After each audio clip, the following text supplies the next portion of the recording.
Lalo pang lumala ang mga pagbaha sa Cebu dahil sa mga pag-ulan kahit walang bagyo.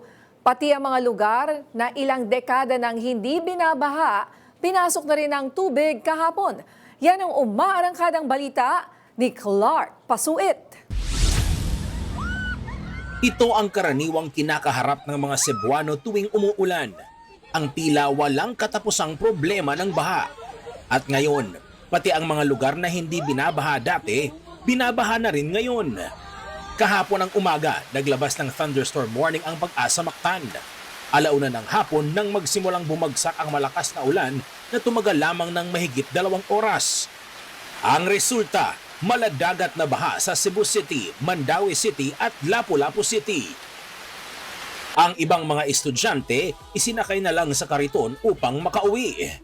Sa Barangay Labangon, umabot ng 13 oras ang rescue operations matapos pasukin ng lampas bewang na baha ang mga bahay sa La Paloma Subdivision.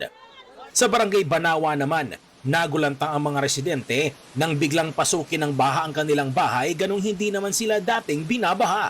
Aniya, mula pa noong 1994, ngayon lang sila binaha.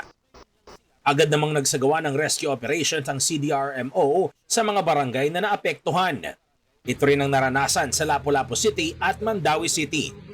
Ayon sa ilang mga residente, mas malala pa ito kaysa sa bahang naranasan nila noong kasagsagan ng Bagyong Tino. Ngayong panahon ng tag-ulan, tanong ng mga Cebuano ay kung hanggang kailan sila magtitiis sa problema ng baha. Mula sa Cebu, Clark Pasuit ng PRTV News, nagseserbisyo para sa Pilipino.